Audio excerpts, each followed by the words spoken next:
हमारे वरिष्ठ जनों का मैं आज अभिनंदन करता हूं। हमारे जिला के अध्यक्ष आदरणीय भारत सिसोदिया जी, हमारे आदरणीय मंत्री हमारे नवनियुक्त कैबिनेट में मंत्री और आपके अंबिकापुर के बेटे, उनको मैं विशेष रूप से अभिनंदन करता हूं, बधाई देता हूं। और हमारे छत्तीसगढ़ हाउसिंग बोर्ड के अध्यक्ष भाई अनुराग जी, पूर्व हमारे जिला अध्यक्ष हमारे लल्लन भैया जी, हमारी बहन मंजूषा भगत जी, हमारी जिला पंचायत अध्यक्ष दीदी, हमारी ज्योति भैया जी जिला के प्रभारी, और हमारे सरगुजा अंचल के सभी पत्रकार साथी, सबका मैं अभिनंदन करता हूं। और अभी हमारी पार्टी ने प्रत्येक जिले पर जाकर जीएसटी के संबंध में जिला मुख्यालयों में, संभाग मुख्यालयों में जाकर प्रेस वार्ता करने का निर्णय लिया है, क्योंकि आज नरेंद्र मोदी जी के नेतृत्व में जीएसटी का जो बड़ा रिफॉर्म आया है, जीएसटी 2.0, वो अत्यंत महत्वपूर्ण है। और मैं मानता हूं कि आज़ाद भारत के इतिहास में जब जीएसटी आया था 1 जुलाई 2017 को, वो सबसे बड़ा दिन था इनडायरेक्ट टैक्स में सुधारों की दृष्टि से।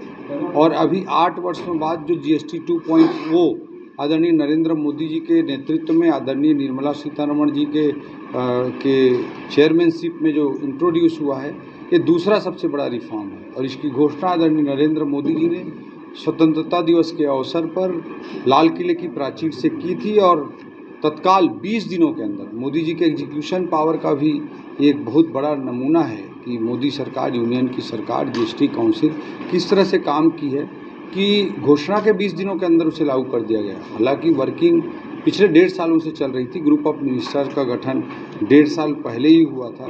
और छत्तीसगढ़ से वित्त मंत्री के रूप में आदरणीय हमारे मुख्यमंत्री जी के प्रतिनिधि के रूप में आदरणीय निर्मला सीतारमण जी के विश्वास से ग्रुप ऑफ मिनिस्टर्स में मुझे भी काम करने का अवसर मिला। और इस रेशनलाइजेशन प्रोसेस में एक महत्वपूर्ण हिस्सा के रूप में मैं भी काम कर पाया, और इस जीएसटी काउंसिल में भी मैं भी सिग्नेचर कर पाया। तो होता है 370 समाप्त हो रहा था, जिस दिन वो लोग संसद थे, वो दस्तखत की एक प्राइड फील होता है, वैसे ही जीएसटी 2.0 के क्रियान्वयन में कहीं न कहीं मैं दस्तखत कर पाया, तो अपने आप को सौभाग्यशाली भी छत्तीसगढ़ से मैं मानता हूँ। और ये बहुत बड़ा रिफॉर्म हुआ है। और भारत देश की जो अर्थव्यवस्था है, उसे मोदी जी ने स्पष्ट तौर पर कहा है कि अमृत काल में, आज़ादी के 75वें साल से लेकर 100वें साल के बीच के 25 सालों में एक विकासशील अर्थव्यवस्था को हम विकसित अर्थव्यवस्था के रूप में परिवर्तित करेंगे। ये मोदी जी का संकल्प है।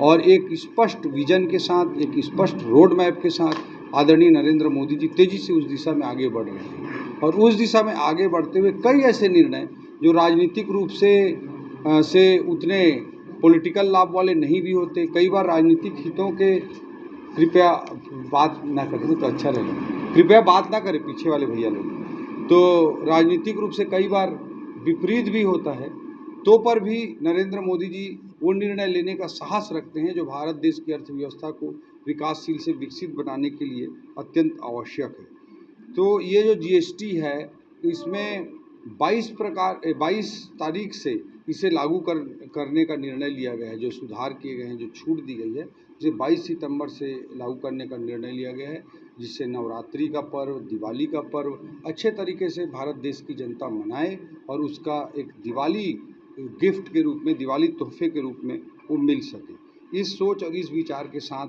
ये रिफॉर्म्स लाए गए हैं। जीएसटी के पहले आप सबको ज्ञात है कि किस तरह का टैक्सेशन सिस्टम पूरे देश में था। हर राज्यों के अलग अलग प्रकार के टैक्स थे। राज्यों का सेल टैक्स था, एक्साइज ड्यूटी थी, एंट्री फीस, एंट्री कर थी, चुंगी थी, सेंट्रल के अलग अलग प्रकार के टैक्सेस थे। जो थोड़ा भी व्यापार करता है उस सब विषयों को समझता है। 17 प्रकार के टैक्स थे और 13 प्रकार के सेस थे।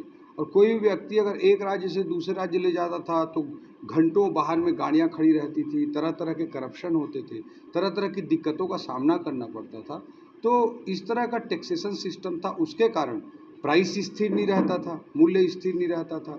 कोई भी सामान, कोई भी व्यक्ति आसानी से व्यापार नहीं कर पाता था। और उसके अलावा कोई सामान को अगर एक्सपोर्ट करना है तो प्रतिस्पर्धी नहीं रहता था। इंटरनेशनल मार्केट में सामान प्रतिस्पर्धी भी नहीं रहते थे। और इसके कारण से भारत देश की अर्थव्यवस्था बहुत ज़्यादा तकलीफ झेलती थी और भारत देश की जनता भी इसके कारण बहुत सारी तकलीफ़ें झेलती थी, क्योंकि कभी भी कोई भी राज्य टैक्स बढ़ा देता था, अलग अलग प्रकार के टैक्स लगते रहते थे। इनपुट क्रेडिट का कोई सिस्टम नहीं था, इनपुट क्रेडिट का कहीं कोई व्यवस्था थी भी तो उसके लिए कोई ऑनलाइन डिजिटाइज पोर्टल नहीं था जिससे वो वर्षों वर्षों तक मिल नहीं पाता था। और सबसे बड़ा जो प्रॉब्लम था जीएसटी प्री जीएसटी ईरा में, वो सामानों में टैक्स के ऊपर टैक्स लगता था। जैसे मान लीजिए कि ये माइक मान लीजिए बना है तो इसमें लोहा लग रहा है मान लो, तो लोहा आयरन ओर पर अलग टैक्स लगता था, फिर लोहे के ऊपर टैक्स लग रहा है तो आयरन ओर पर जो टैक्स लगा रहता था उसको भी लोहे का दाम मानकर उसके ऊपर भी टैक्स लग जाता था। फिर आयरन यहाँ पे आके स्टील यहाँ पे आके बिक रहा है तो बार बार जितने भी बार प्रसंस्करण होता था उतने बार टैक्स के ऊपर टैक्स लग जाता था, जिसको इकोनॉमी में हम लोग कैस्केडिंग इफेक्ट कहते हैं।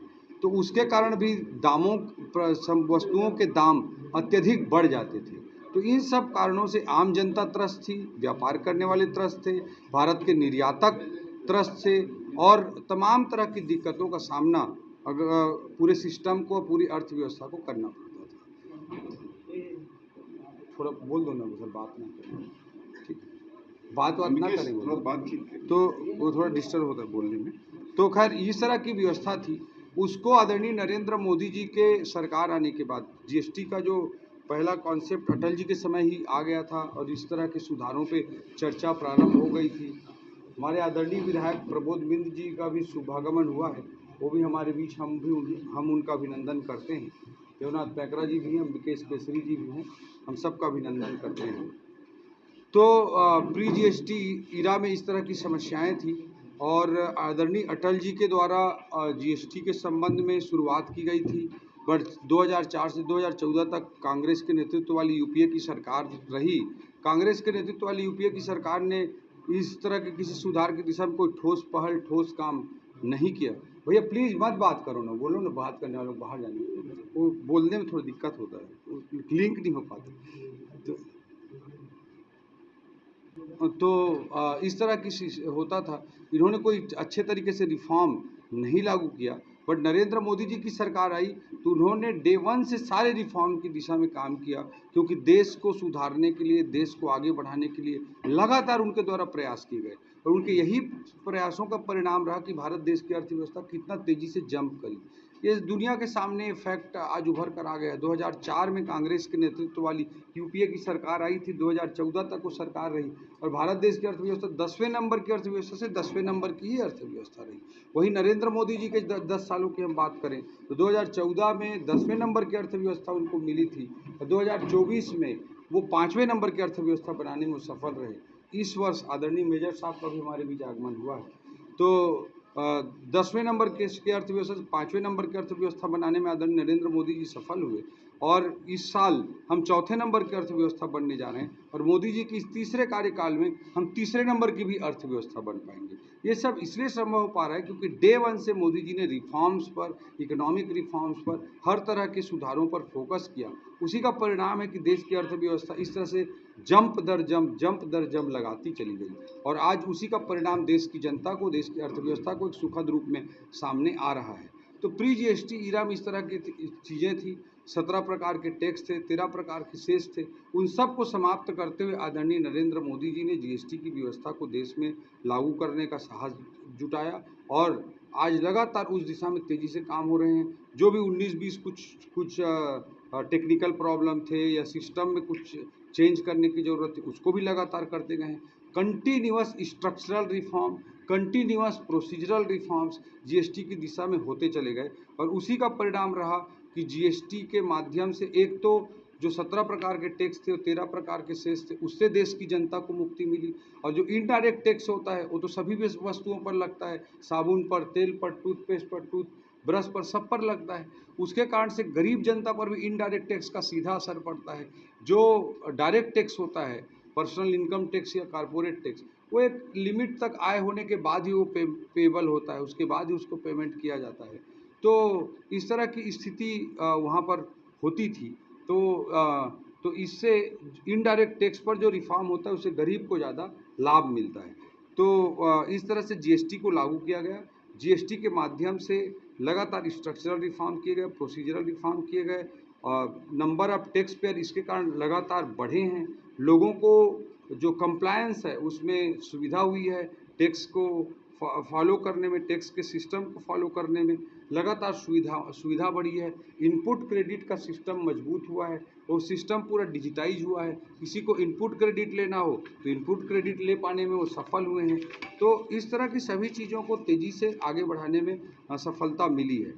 तो बेसिकली मैं एक डेटा आपको देना चाहूँगा कि किसी भी देश को हमको अगर अर्थव्यवस्था को मजबूत करना है, हमको अगर डेवलपिंग से डेवलप्ड इकॉनमी बनानी है, एक विकासशील से विकसित अर्थव्यवस्था हमको अगर बनानी है, तो टैक्स के रेट कम होने चाहिए और टैक्स का बेस बड़ा होना चाहिए। इस दिशा में काम होना देश के लिए बहुत ज़रूरी होता है। आज मैं बताना चाहूँगा कि जब जीएसटी आया था तो 2017 में 1 जुलाई 2017 को, तब देश में इनडायरेक्ट टैक्स पेयर्स का रजिस्ट्रेशन 66 लाख था। 66 लाख था। आज़ादी के 1947 से लेकर 2017 तक के 70 सालों में 66 लाख टैक्स पेयर देश की अर्थव्यवस्था में इनडायरेक्ट टैक्स रजिस्ट्रेशन के रूप में मिल पाए। औसतन एक साल में हम 1 लाख भी टैक्स पेयर पूरी तरह से नहीं जोड़ पाते थे। बट जीएसटी के बाद 2017 के बाद कंप्लायंस बर्डन कम हुआ, लोगों के लिए सुविधा बढ़ी, व्यापारियों के लिए सुविधा बढ़ी। इसका परिणाम ये रहा कि 8 सालों में 85 लाख नए टैक्स पेयर जोड़ पाने में सफलता मिली है। एक साल में औसतन 10 लाख से अधिक टैक्स पेयर जोड़ पाने में हम सफल हुए। पहले एक साल में 1 लाख भी टैक्स पेयर नहीं जुड़ रहे थे। जीएसटी आने के बाद स्ट्रक्चर ठीक हुआ टैक्स का, टैक्स के रेट ठीक हुए, टैक्स के रेट में कमी हुई, कंप्लायंसेस करना आसान हुआ, टेक्नोलॉजी का उपयोग किया गया। उसके कारण एक साल में औसतन 10 लाख से ऊपर टैक्स पेयर जोड़ पाने में सफलता मिली। और जब ये इस तरह का टैक्स बेस बढ़ा, उसके कारण टैक्स को और कम करने में नरेंद्र मोदी जी का ये साहसिक निर्णय ले पाए हैं, जिसका सीधा लाभ देश की जनता को, देश की अर्थव्यवस्था को मिलेगा। मैं बोलना चाहूँगा, जीएसटी काउंसिल में बहुत सारे हमारे विपक्ष के साथी कहते थे कि भाई स्टेट के रेवेन्यू लॉस होगा, इस तरह की बातें होती हैं। कोई भी टैक्स कोई सरकार लेती है, चाहे यूनियन गवर्नमेंट ले, चाहे स्टेट की गवर्नमेंट ले, कोई भी टैक्स जो सरकार लेती है तो या उसे जीरो मैनेजमेंट के प्रिंसिपल में हम जीरो सम गेम कह सकते हैं कि या तो वो सरकार के जेब में जाएगा, सरकार अगर टैक्स नहीं लेगी, टैक्स में छूट देगी तो जनता के जेब में जाएगा। ओवरऑल अर्थव्यवस्था की दृष्टि से देखें, इकोनॉमी की दृष्टि से देखें तो वो टैक्स में रेवेन्यू लॉस जैसी कोई स्थिति अर्थव्यवस्था की दृष्टि से कभी होती नहीं है। ये मोदी जी का साहसिक निर्णय रहा कि सरकार के खजाने में लेने के बजाय उन्होंने जनता के जेब में उस पैसे को देना उचित समझा, ताकि जनता की दुर्गेश एक नैपकिन देना, जनता के जेब में पैसा जाने देना ज़्यादा उचित समझा नरेंद्र मोदी जी ने, ताकि जनता की परचेसिंग कैपेसिटी बढ़े। जनता की परचेसिंग कैपेसिटी बढ़ेगी तो इकोनॉमी को रफ्तार मिलती है, जनता की उससे सेविंग कैपेसिटी बढ़ती है, उससे इन्वेस्टमेंट को बढ़ावा मिलता है और ओवरऑल अर्थव्यवस्था का पहिया ज़्यादा तेज़ी से घूमने लगता है। यही सोच रही नरेंद्र मोदी जी की, और इसी तरह के सोच के साथ उन्होंने बड़े बड़े रिफॉर्म्स को इंट्रोड्यूस करने का काम किया। एक चीज़ में जो अभी डेटा दिया कि पहले आज़ादी के 1947 से 2017 तक के 70 सालों में 66 लाख टैक्स पेयर थे, और जीएसटी इंट्रोड्यूस होने के बाद 8 सालों में 85 लाख टैक्स पेयर जुड़े। उसको इस रूप में भी देखना चाहिए कि, और उसके कारण से इनडायरेक्ट टैक्स को कम किया गया। इसको अन्य रूप में भी देख सकते हैं, थोड़ा इकोनॉमिक टेक्निकल रूप से मैं बताना चाहूँगा कि किसी भी देश की अर्थव्यवस्था जब मैच्योर होती जाती है, इकोनॉमी जब मैच्योर होती है, डेवलपिंग से डेवलप्ड की दिशा में आगे बढ़ती है, तो इनडायरेक्ट टैक्स की कैपेसिटी किसी भी इकोनॉमी की बढ़ती जाती है। डायरेक्ट टैक्स पे करने की कैपेसिटी किसी भी इकोनॉमी की बढ़ती जाती है, और इनडायरेक्ट टैक्स पर बोझ को कोई भी मैच्योर इकोनॉमी में लोकहितकारी सरकार उस टैक्स को कम करने का काम करती है, इनडायरेक्ट टैक्स को, क्योंकि इनडायरेक्ट टैक्स का भार गरीब पर भी पड़ता है। डायरेक्ट टैक्स को एक लिमिट से ज़्यादा इनकम कमाने वाले लोग ही प्राप्त करते हैं, तो उस रूप में भी देखना चाहिए। जीएसटी काउंसिल में अनेक लोग डिबेट करते हैं कि GST compare to GSDP percentage में कम हो रहा है, ज़्यादा हो रहा है, उसमें भी मैं कहना चाहूँगा कि जैसे जैसे इकॉनमी आगे बढ़ती जाएगी, डेवलपिंग इकॉनमी से डेवलप्ड इकॉनमी बनने का जो सार होगा वो इस बात पर निर्भर करेगा कि इनडायरेक्ट टैक्स का बर्डन कितना हम तेज़ी से कम कर पा रहे हैं। ये अल्टीमेटली जनता के हित में होता है, अर्थव्यवस्था के हित में होता है, उससे मैन्युफैक्चरिंग को बढ़ावा मिलता है, उससे एक्सपोर्ट को बढ़ावा मिलता है, इकॉनमी का पहिया ज़्यादा तेज़ी से घूमने लगता है। उस दृष्टिकोण से हमको सोचने की ज़रूरत है। और मैं कहना चाहूँगा कि जैसे ये जो जीएसटी की दरें कम की गई हैं, उसमें ग्रुप ऑफ मिनिस्टर में मुझे भी शामिल होने का मौका मिला, तो अनेक ग्रुप ऑफ मिनिस्टर्स में। तो टैक्स रेशनलाइजेशन के मामले में मैं कहना चाहूँगा कि इस बार सारे आइटम्स का बहुत डीप एनालिसिस किया गया, बहुत डीप एनालिसिस किया गया। और करीब 1.5 साल पहले ये ग्रुप ऑफ मिनिस्टर्स 1.5 साल पहले से काम कर रहा था इस दिशा में। ऐसा नहीं कि कोई अचानक घोषणा की गई और हुआ है। मोदी जी ने बहुत पहले ही अपनी मंशा व्यक्त कर दी थी कि इस पर हमको बड़े रिफॉर्म्स करनी चाहिए। तो इस बार प्रत्येक आइटम्स का बहुत डीप एनालिसिस हुआ और ग्रुप बनाए गए, उसके अलग अलग ग्रुप बनाए गए। जैसे आम आदमी के जीवन से संबंधित चीज़ें क्या क्या हैं, पनीर है, दूध है, छेना है, टूथपेस्ट है, टूथब्रश है, साबुन है, तेल है, इस तरह की जो चीज़ें हैं वो आम आदमी के जीवन से जुड़ी हुई चीज़ें हैं। तो आम आदमी के जीवन से जुड़ी हुई चीज़ों को कैसे कम कर सकते हैं, एक कैटेगरी मान लो बना ली गई। दूसरी कैटेगरी बनाई गई कि middle class, lower middle class का आदमी। देश की अर्थव्यवस्था आगे बढ़ रही है, देश में गरीबी रेखा के नीचे जीवन यापन करने वाले लोग लोअर मिडिल क्लास में जीवन यापन करने वाले लोग मिडिल क्लास में, और मिडिल क्लास में जीवन यापन करने वाले लोग अपर मिडिल क्लास में। लगातार ये ट्रांजिशन, पॉजिटिव ट्रांजिशन हो रहा है। तो जैसे ही व्यक्ति कोई बीपीएल कैटेगरी से लोअर मिडिल क्लास में जाता है, उसके मन में स्वाभाविक इच्छा होती है आज के ज़माने में मैं फ्लैट वाला टीवी खरीदूँ, कि मैं एसी खरीदूँ, इस तरह का एस्पिरेशन होता है। और देश की अर्थव्यवस्था जिस तरह से आगे बढ़ी है, आम आदमी का जीवन स्तर जिस तरह से सुधरा है, ये कोई प्योर विलासिता की चीज़ें अब नहीं हैं। इनको एक तरह की ज़रूरत के रूप में भी हमको देखना चाहिए, क्योंकि आम आदमी को भी, अगर एक अमीर आदमी इनका उपयोग कर रहा है तो आम आदमी को भी इनका उपयोग करने का अधिकार है। तो मिडिल क्लास के एस्पिरेशन के पॉइंट ऑफ व्यू से किन चीज़ों के रेट कम किए जा सकते हैं, उस दिशा से एसी का रेट, फ्लैट टीवी का रेट कम करने का काम किया गया। इसी तरह से किसान और खेती से जुड़ी हुई चीज़ें हैं कि एग्रोकेमिकल है, फर्टिलाइज़र हैं, कि ट्रैक्टर है, थ्रेसर है, इस दिशा पर जो भी चीज़ें कम करने से किसानों को फ़ायदा मिले, खेती को फ़ायदा मिले, ऐसी चीज़ों को ऐसे चीज़ों में रेट को घटाने का काम किया गया। इसके अलावा इकॉनमी में जॉब क्रिएटिंग सेक्टर कौन से होते हैं, उन पर ज़्यादा फोकस किया गया। जैसे इकॉनमी में लेबर इंटेंसिव सेक्टर बोलते हैं, जिसमें ज़्यादा मानव श्रम की ज़रूरत होती है और कम इन्वेस्टमेंट से ज़्यादा रोजगार पैदा होता है, लेबर इंटेंसिव सेक्टर हैं, उनको अलग से कैटेगराइज किया गया। जैसे टेक्सटाइल गारमेंट जैसे सेक्टर हैं, उनमें टेक्सटाइल में अगर जीएसटी के रेट कम होंगे तो उससे निर्यात को बढ़ावा मिलेगा, उससे लेबर में इंटेंसिव मैन्युफैक्चरिंग को बढ़ावा मिलेगा, उससे जॉब क्रिएशन को बढ़ावा मिलेगा। उस तरह की चीज़ों में रेट को कम करने का प्रयास किया गया। इसके अलावा जैसे हेल्थ केयर है, हेल्थ केयर में एजुकेशन से संबंधित चीज़ों में अलग अलग कैटेगरी बनाकर पूरे हर चीज़ का स्टडी किया गया और टैक्स रेशनलाइजेशन का काम किया गया। और इस टैक्स रेशनलाइजेशन के प्रोसेस में मोटा मोटी 2 स्लैब को पूरी तरह से समाप्त कर दिया गया। जो एक लाइन में अगर मैं बोलना चाहूँ तो 12% के रेट को समाप्त कर दिया गया और 28% के रेट को समाप्त कर दिया गया। अभी जो टैक्स स्लैब चल रहे थे, 5% का था, वो 12% का था, वो 18% का था, वो 28% का था। तो अब 12% और 28% को समाप्त कर दिया गया। और बहुत सारे आइटम्स में आपको लिस्ट भी मिली गई होगी, मीडिया में सब जगह पब्लिक डॉक्यूमेंट के रूप में अवेलेबल है आज की तारीख में, कि बहुत सारे आइटम्स में 5% को 0% किया गया, बहुत सारे आइटम में 12% को 5% किया गया, कुछ आइटम्स में 18% को भी 5% किया गया, बहुत सारे आइटम्स में 28% को 18% किया गया।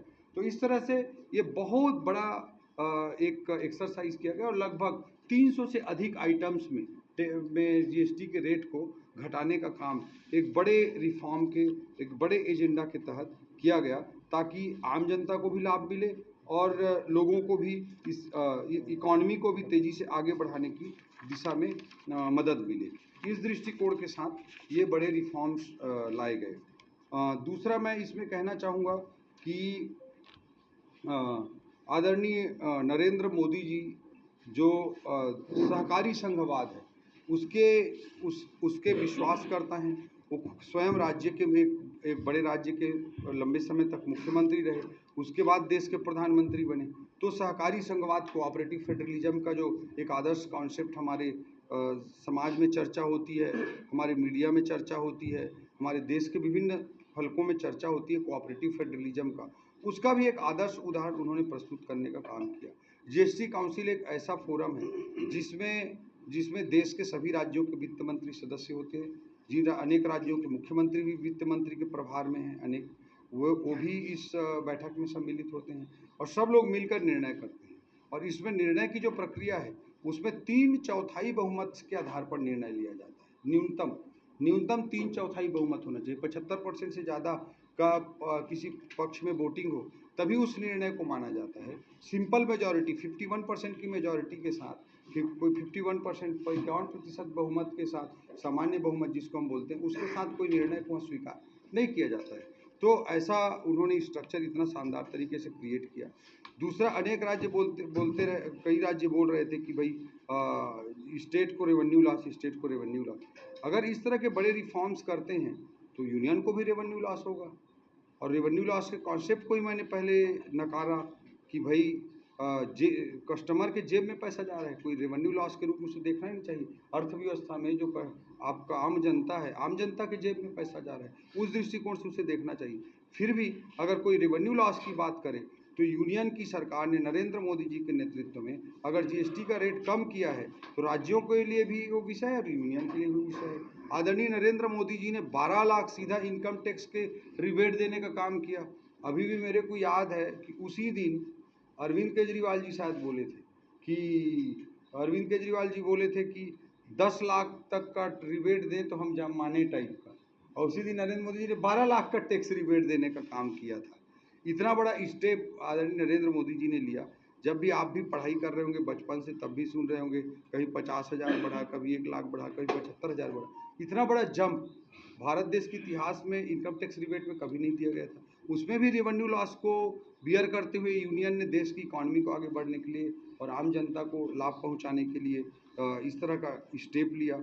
जो राज्यों को पहले जो भी केंद्र के टैक्स के कलेक्शंस होते थे उसमें 32% की हिस्सेदारी मिलती थी, उसको आदरणीय नरेंद्र मोदी जी ने प्रधानमंत्री बनने के बाद 32% से बढ़ाकर 42% कर दिया। उस 42% में हमारे छत्तीसगढ़ को 3.407% का हिस्सा मिलता है, जबकि हमारे प्रदेश की जनसंख्या 2% से भी कम है, वो समथिंग अराउंड 1.7% है शायद। 2% से कम हमारे प्रदेश की जनसंख्या, देश की जनसंख्या कंपैरिजन में, उसके बावजूद 3.407% मिलता है वित्त आयोग की सिफारिश के अनुसार। इस तरह से एससीए का मैं उदाहरण देना चाहूँगा, स्पेशल कैपिटल असिस्टेंस का, जिसमें 50 साल का इंटरेस्ट फ्री लोन राज्यों को पूंजीगत व्यय के लिए दिया जाता है।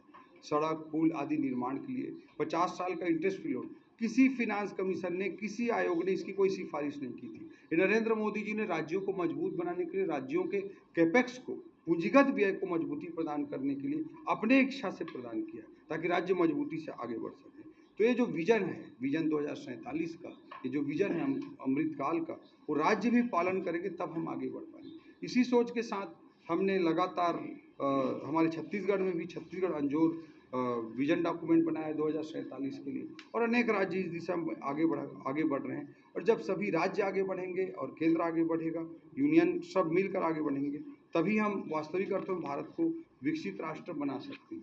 ये अत्यंत महत्वपूर्ण विषय है और इस तरह से एक बड़ा सुधार आदरणीय नरेंद्र मोदी जी के प्रयासों से हुआ है और देश के आर्थिक सुधारों की दृष्टि से एक मील का पत्थर है, इसे मैं ज़रूर कहना चाहूँगा। और इस तरह के बड़े रिफॉर्म्स ही हैं जिसके कारण 2014 में नरेंद्र मोदी जी जब देश की बागडोर संभाले थे, देश की अर्थव्यवस्था 10वें नंबर पर थी, आज 4थे नंबर पर पहुंचने की स्थिति में है और बहुत जल्दी इसी कार्यकाल में 3रे नंबर की अर्थव्यवस्था भी हमारे देश की अर्थव्यवस्था बन जाएगी।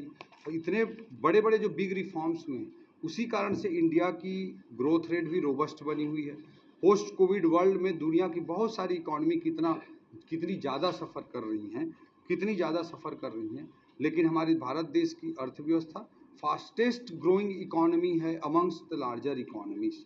तो इस तरह से बहुत ही रोबस्ट ग्रोथ रेट के साथ इकॉनमी भारत देश की आगे बढ़ पा रही है। ये अत्यंत महत्वपूर्ण बिंदु है। छत्तीसगढ़ की दृष्टि से भी मैं कुछ बिंदु रखना चाहूँगा और आप लोग जरूर छत्तीसगढ़ के संदर्भ में कोई ना कोई सवाल करेंगे ही, तो इसलिए मैं पहले ही उसका जवाब दे देता हूँ टाइप का। तो पहली चीज़ तो ये मैं कहना चाहूँगा कि जीएसटी में हमारी सरकार आने के बाद लगातार वहाँ पर भी सुधार करने के काम किए गए हैं।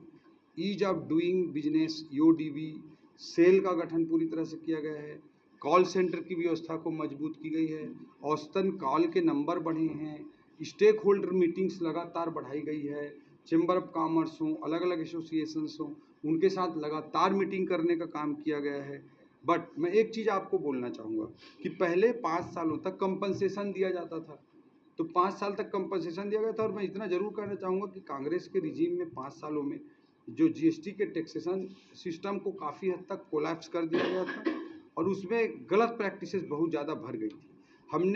हमारी सरकार बनने के बाद आदरणीय मुख्यमंत्री जी के नेतृत्व में हमने सर्वप्रथम बीफा सॉफ्टवेयर के बेसिस पर काम करना चालू किया है और ये बहुत ही एडवांस्ड आर्टिफिशियल इंटेलिजेंस पर बेस्ड, मशीन लर्निंग पर बेस्ड सॉफ्टवेयर है। उसमें हर चीज़, कोई भी जो नंबर है जीएसटी का, कोई भी रजिस्ट्रेशन नंबर है, उस पर कोई भी गड़बड़ी होता है उसका रिस्क स्कोर प्लस होता रहता है।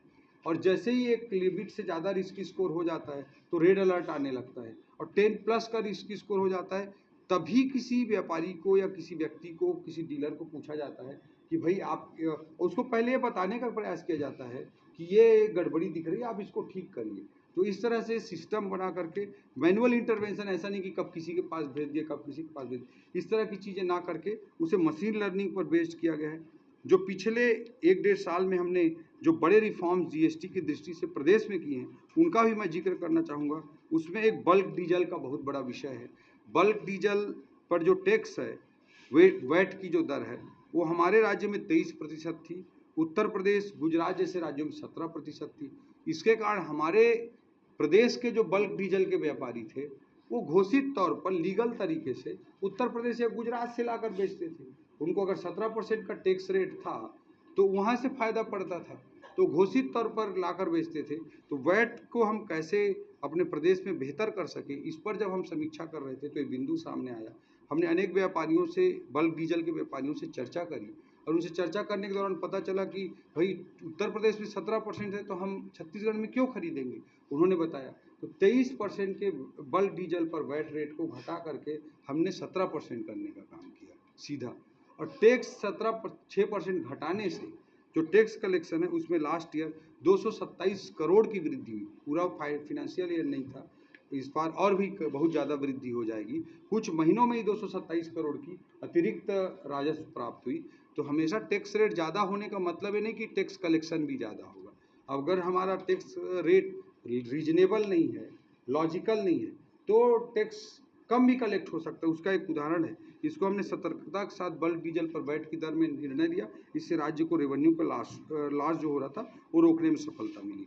हम रजत जयंती वर्ष की दृष्टि से इस पिछले बजट में पेट्रोल पर 1 रुपये की छूट छत्तीसगढ़ प्रदेश की जनता को दिए हुए हैं।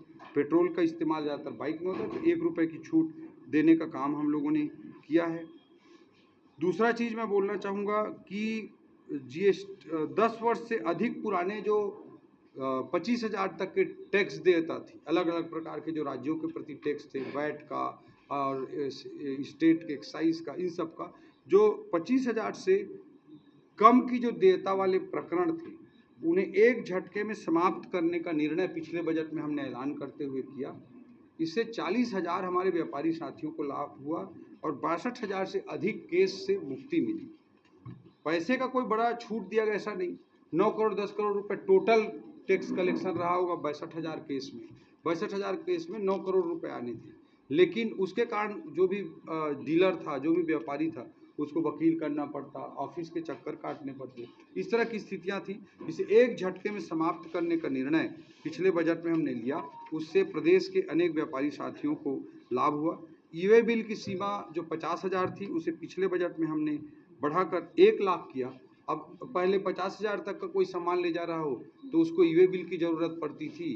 अब 1 लाख तक अगर सामान ले जा रहा हो तो 1 लाख से ऊपर का सामान ले जाएगा तब उसे ई वे बिल की ज़रूरत पड़ेगी। इस तरह से ईज ऑफ डूइंग बिजनेस के तहत, ताकि ई वे बिल कम जनरेट करना पड़े, इससे ई वे बिल जनरेट करने में 54% की कमी आई है और छोटे व्यापारी साथियों को लाभ मिला है। हम व्यापारी साथियों की दृष्टि से रायपुर में उनके भवन निर्माण के लिए ज़मीन भी आवंटित करने का भी ऐलान पिछले बजट में किए थे कि चैम्बर ऑफ कॉमर्स के लिए वहाँ भवन बनाने के लिए ज़मीन भी प्रदान की जाएगी।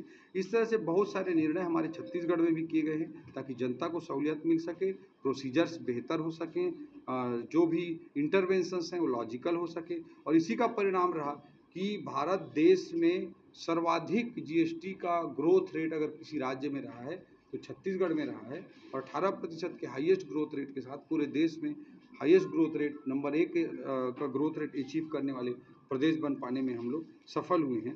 इसके अलावा टैक्स रेट जो कम हुए हैं वो सब जानकारी आपके पास आइटम वाइज है ही, उसके भी कुछ बिंदु अगर आपको चाहिए होंगे वो हम उपलब्ध करा देंगे। तो अनेक बिंदुओं पर, अनेक वस्तुओं पर एक कमी हुई है। इससे आम जनता की परचेसिंग कैपेसिटी बढ़ेगी, आम जनता की सेविंग कैपेसिटी बढ़ेगी, इकॉनमी में कंजम्पशन बढ़ेगा, अर्थव्यवस्था को गति प्राप्त होगी और अल्टीमेटली टैक्स बर्डन को कम करते करते देश की अर्थव्यवस्था को हम एक डेवलपिंग से डेवलप्ड बनाने की दिशा में मोदी जी के नेतृत्व में आगे बढ़ रहे हैं और उसी के एक बड़े कड़ी के रूप में इसे देखना चाहिए। जी, आप